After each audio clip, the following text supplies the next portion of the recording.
Property വിറ്റ് കിട്ടുന്ന ലാഭത്തിന് ടാക്സ് ഉണ്ടോ? ആ ടാക്സ് ഒഴിവാക്കാൻ നമ്മൾ എന്ത് ചെയ്യണം? അപ്പോൾ ഇന്നത്തെ ഈ വീഡിയോയിൽ പറയുന്നത് ഈ പ്രോപ്പർട്ടികൾ, പ്രത്യേകിച്ച് ലാൻഡ്, ബിൽഡിംഗ്, വീട്, സ്ഥലം, അങ്ങനെയുള്ള കാര്യങ്ങളൊക്കെ നമ്മൾ വിറ്റ് കിട്ടുന്ന ലാഭത്തിന് ഇൻകം ടാക്സ് ഒഴിവാക്കാൻ എന്താണ് ചെയ്യാൻ വേണ്ടി പറ്റുക എന്നുള്ളതാണ്. അതിന് വേണ്ടിയിട്ട് നമ്മൾ പ്രോപ്പർട്ടിയെ തൽക്കാലത്തേക്ക് രണ്ടായിട്ട് തരംതിരിക്കുന്നു. ഒന്ന് വീടും സ്ഥലവും, റെസിഡൻഷ്യൽ ആയിട്ടുള്ള ബിൽഡിങ്ങും അതുമായിട്ട് ബന്ധപ്പെട്ട് കിടക്കുന്ന സ്ഥലവും. രണ്ടാമത്തത് നമ്മളെ കൊമേഴ്ഷ്യൽ ആയിട്ടുള്ള ബിൽഡിങ്ങും അതുമായിട്ട് ബന്ധപ്പെട്ട സ്ഥലവും. പിന്നെ വേണമെങ്കിൽ അതിൻ്റെ കൂട്ടത്തിൽ നമുക്ക് കാല് സ്ഥലം കൂടി ഉൾപ്പെടുത്താം. അപ്പം ഒരു റെസിഡൻഷ്യൽ ആയിട്ടുള്ള ബിൽഡിങ് നമ്മൾ വിറ്റ് കിട്ടുന്ന ലാഭം ഞാൻ പറയുന്ന രീതിയിൽ നിങ്ങൾ ഇൻവെസ്റ്റ് ചെയ്യുകയാണെങ്കിൽ നിങ്ങൾക്ക് എന്തിനുള്ള ഓപ്ഷൻ ഉണ്ട്? എക്സംഷൻ കിട്ടാൻ, അതായത് ആ ലാഭത്തിന് ടാക്സ് അടക്കാതെ ഒഴിവാക്കാനുള്ള ഓപ്ഷൻ ഉണ്ട്. അതിന് നിങ്ങൾ ആകെ ചെയ്യേണ്ട കാര്യം എന്താണെന്ന് വെച്ചാൽ, ഈ വിറ്റ് കിട്ടുന്ന ലാഭം, നമ്മൾ ആദ്യത്തെ വീടും സ്ഥലവും വിറ്റ് കിട്ടുന്ന ലാഭം, റെസിഡൻഷ്യൽ ബിൽഡിംഗ് എന്ന് മനസ്സിലാക്കുക, റെസിഡൻഷ്യൽ ഫ്ലാറ്റ് ആവാം, അപ്പാർട്ട്മെന്റ് ആവാം, ക്വാർട്ടേഴ്സ് ആവാം, എന്തും ആവാം, അത് വിറ്റ് കിട്ടുന്ന ലാഭം പുതിയൊരു വീട്ടിൽ ഇൻവെസ്റ്റ് ചെയ്യുക. പുതിയൊരു വീട് എന്ന് പറഞ്ഞാൽ ഒന്നുകിൽ നമുക്ക് പുതിയൊന്ന് വാങ്ങിക്കാം, അല്ലെങ്കിൽ നമുക്ക് പുതിയൊന്ന് ഉണ്ടാക്കാം, കൺസ്ട്രക്ട് ചെയ്യാം. പുതിയ ഒരു വീട് വാങ്ങിക്കുകയാണെങ്കിൽ നമുക്ക് അതിനൊരു ടൈം ലിമിറ്റ് ഉണ്ട്. ആ ടൈം ലിമിറ്റിനുള്ളിൽ നമ്മൾ ഈ പറഞ്ഞ കാര്യങ്ങൾ ചെയ്യണം. ഉദാഹരണത്തിന് നമ്മളിപ്പം മാർച്ച് 1-ാം തീയതിയാണ് നമ്മളൊരു വീട് വിറ്റതെന്ന് വിചാരിക്കാം. അങ്ങനെയാണെങ്കിൽ നമുക്ക് എക്സംഷൻ കിട്ടാൻ വേണ്ടിയിട്ട് 2025 മാർച്ച് 1-ന് ശേഷം നമുക്കൊരു പുതിയ വീട് വാങ്ങിക്കാം. അതായത് തൊട്ട് മുമ്പുള്ള ഒരു വർഷത്തിനുള്ളിലായിട്ട് വേണമെങ്കിൽ പുതിയൊരു വീട് എന്ത് ചെയ്യാം, വാങ്ങിക്കാം. അതേപോലെ ഇനി അങ്ങനെ വാങ്ങിക്കുന്നില്ലെങ്കിൽ നമ്മൾ വിറ്റതിന് ശേഷം, ഈ മാർച്ച് 1-ന് ശേഷം 2028 മാർച്ച് 1-നുള്ളിലായിട്ട് പുതിയൊരു വീട് പർച്ചേസ് ചെയ്യാം. അതായത് 2 വർഷത്തിനുള്ളിൽ, വിറ്റിട്ട് 2 വർഷത്തിനുള്ളിൽ. ഇനി പുതിയൊരു വീട് എടുക്കുകയാണെങ്കിൽ 3 വർഷത്തിനുള്ളിൽ, വിറ്റതിന് ശേഷം, നമ്മൾ ആദ്യത്തെ പ്രോപ്പർട്ടി വിറ്റതിന് ശേഷം 3 വർഷത്തിനുള്ളിൽ പുതിയൊരു വീട് കൺസ്ട്രക്ട് ചെയ്താൽ മതി. അങ്ങനെയാണെങ്കിൽ നമുക്ക് ആദ്യത്തെ വീട് വിറ്റ് കിട്ടുന്ന ലാഭത്തിന് 1 രൂപ പോലും ടാക്സ് അടക്കേണ്ട, ഒഴിവാക്കാനുള്ള ഒരു വഴിയാണ് ഞാനിപ്പോൾ പറഞ്ഞത്. അപ്പോൾ ലാഭമാണ് അവിടെ ഇൻവെസ്റ്റ് ചെയ്യേണ്ടത്. അതായത് നിങ്ങളൊരു 50 ലക്ഷം രൂപയ്ക്ക് ഒരു വീട് വിറ്റു, നിങ്ങൾക്ക് സപ്പോസ് ഒരു 20 ലക്ഷം രൂപ ലാഭം ഉണ്ടെങ്കിൽ ആ 20 ലക്ഷം രൂപ നിങ്ങൾ പുതിയൊരു വീട്ടിൽ ഇൻവെസ്റ്റ് ചെയ്താൽ നിങ്ങൾക്ക് 1 രൂപ പോലും എന്ത് ചെയ്യേണ്ട, ടാക്സ് അടക്കണ്ട. ഇനി നിങ്ങൾക്ക് പെട്ടെന്ന് വീട് എടുക്കാൻ, ഇപ്പോൾ ഈ വീട് ഞാൻ പറഞ്ഞ ടൈം ലിമിറ്റിനുള്ളിൽ ഉണ്ടാക്കിയാൽ മതി എന്ന് പറഞ്ഞു. പക്ഷെ നമ്മൾ 2025-26 ഇപ്പോൾ റണ്ണിങ് ഫൈനാൻഷ്യൽ ഇയർ. ഇതിൻ്റെ റിട്ടേൺ ഫയൽ ചെയ്യേണ്ട ടൈം എന്ന് പറയുന്നത് മിക്കവാറും 2026 ജൂലൈ ആയിരിക്കും.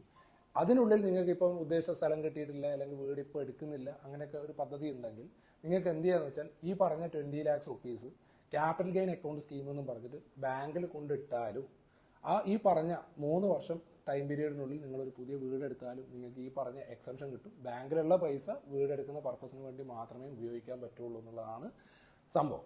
ഗെയിൻ എന്ന് പറഞ്ഞ ആ ഒരു സംഭവത്തിൽ സെക്ഷൻ 54 എന്ന് പറയുന്ന വകുപ്പിലാണ് ഞാനിപ്പോൾ പറഞ്ഞ കാര്യങ്ങൾ ഉൾപ്പെടുത്തിയിരിക്കുന്നത്.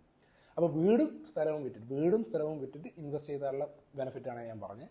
ഇനി രണ്ടാമത്തെ എന്ന് പറഞ്ഞാൽ, ഇപ്പം ഒരു വീടല്ലാത്ത വേറെ എന്തെങ്കിലും, വീടല്ലാത്ത ബിൽഡിംഗ്, കൊമേഴ്ഷ്യൽ ബിൽഡിംഗ്, കാലി സ്ഥലം, അങ്ങനെ എന്തെങ്കിലും, ഗോൾഡ്, ഇതൊക്കെ വിറ്റിട്ട്, ഇതൊക്കെ ലോങ് ടേം ആയിട്ട് ഉള്ള ഒരു ലാഭമാണ് കിട്ടുന്നതെങ്കിൽ, എന്ന് പറഞ്ഞാൽ ഈ പറഞ്ഞ പ്രോപ്പർട്ടിയൊക്കെ നമ്മുടെ കയ്യിൽ വന്ന് 2 വർഷത്തിന് ശേഷമാണ് നമ്മൾ വിൽക്കുന്നതെങ്കിൽ അത് വിറ്റ് കിട്ടുന്ന ലാഭം നമ്മൾ ഇതേപോലെ ഒരു വീട്ടിൽ ഇൻവെസ്റ്റ് ചെയ്യുകയാണെങ്കിൽ അതിനും എക്സംഷൻ കിട്ടും.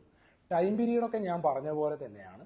പക്ഷെ ചെറിയൊരു വ്യത്യാസം എന്താണെന്ന് പറഞ്ഞാൽ, ഈ പറഞ്ഞ ഇപ്പോൾ ഒരു കാലി സ്ഥലമാണ് നമ്മൾ വിൽക്കുന്നത്, 50 ലക്ഷം രൂപയാണ് നമുക്കത് വിറ്റ വിലയായിട്ട് കിട്ടിയത്, ലാഭം 20 ലക്ഷം തന്നെയാണ്.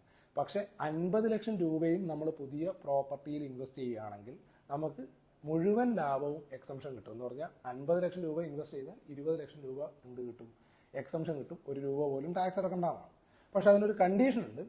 ഈ എക്സംഷൻ കിട്ടാൻ വേണ്ടി വാങ്ങിക്കുന്ന വീട് ഉൾപ്പെടെ ഈ പ്രോപ്പർട്ടി വിൽക്കുന്ന ആൾക്ക് 2 വീടുകളെ ഉണ്ടാവാൻ പാടുള്ളൂ. എന്ന് പറഞ്ഞാൽ ആദ്യമുള്ള നിലവിലുള്ള ഒരു വീട്, പിന്നെ ഈ എക്സംഷൻ കിട്ടാൻ വേണ്ടിയിട്ട് ഇൻവെസ്റ്റ് ചെയ്ത ഒരു വീട്, ഈ 2 വീടേ പുള്ളിക്ക് ഉണ്ടാവാൻ പാടുള്ളൂ. ഇനി നമ്മൾ വിറ്റ് കിട്ടുന്ന മുഴുവൻ തുകയും ഇതേപോലെ പുതിയ വീട്ടിൽ ഇൻവെസ്റ്റ് ചെയ്യുന്നില്ലെങ്കിൽ പ്രപ്പോർഷനേറ്റ് ആയിട്ടുള്ള ഒരു എമൗണ്ട് ആണ് നമുക്ക് എക്സംഷനായിട്ട് കിട്ടുക എന്നുള്ളത് മനസ്സിലാക്കുക. ഇത് പറഞ്ഞിരിക്കുന്നത് 54F എന്ന് പറയുന്ന വകുപ്പിലാണ്. 54F. ഇനി സ്വാഭാവികമായിട്ടോ കുറേ ചോദ്യങ്ങളുണ്ടാവും. ഒന്ന്, ഇപ്പം ഭർത്താവ് ഒരു പ്രോപ്പർട്ടി വിറ്റ് ഭാര്യയുടെ പേരിൽ ഇൻവെസ്റ്റ് ചെയ്താൽ കിട്ടുമോ? പല കോടതി വിധികളുടെ അടിസ്ഥാനത്തിൽ ഇത് വിൽക്കുന്ന ആളുടെ പേര് തന്നെ വേണം എന്ന് കൃത്യമായിട്ട് പറഞ്ഞിട്ടൊന്നുമില്ല. ഭർത്താവ് ഭാര്യയുടെ പേരിലോ ഭാര്യ ഭർത്താവിൻ്റെ പേരിലോ ഒക്കെ ആക്കിയിട്ട് ഇൻവെസ്റ്റ് ചെയ്താലും ഇപ്പോൾ പറഞ്ഞ എക്സംഷനും കാര്യങ്ങളൊക്കെ കിട്ടും. അപ്പോൾ ഇനി ഇതുമായിട്ട് ബന്ധപ്പെട്ട് എന്തെങ്കിലും ഡൗട്ട്സോ കാര്യങ്ങളോ ഉണ്ടെങ്കിൽ താഴെ കമൻറ്റ് ചെയ്യുക. പിന്നെ ഒരു കാര്യം, നിങ്ങൾ ഈ പറയുന്ന ഒരു സ്ഥലം വിറ്റു, വേറെ സ്ഥലം വാങ്ങിച്ചു, അല്ലെങ്കിൽ വീട് വിറ്റു വീട് വാങ്ങിച്ചു എന്നൊക്കെ പറഞ്ഞാൽ അതിന് എക്സംഷൻ കിട്ടും, അതിന് ടാക്സ് അടക്കേണ്ടി വരുമെന്നൊക്കെ എനിക്ക് മാനത്തുനിന്ന് കണക്ക് നോക്കിയിട്ട് പറഞ്ഞുതരാൻ പറ്റില്ലല്ലോ. അപ്പോൾ എന്തെങ്കിലും സംശയങ്ങളോ കാര്യങ്ങളോ ഉണ്ടെങ്കിൽ നിങ്ങൾ അതിൻ്റെ വിറ്റ വില കൃത്യമായിട്ടും അത് വാങ്ങിച്ച ഡേറ്റും അത് വാങ്ങിച്ചതിൻ്റെ ഡീറ്റെയിൽസ് ഒക്കെ തന്നാൽ മാത്രമേ എനിക്ക് നിങ്ങളെ ഹെൽപ്പ് ചെയ്യാൻ വേണ്ടി പറ്റൂ.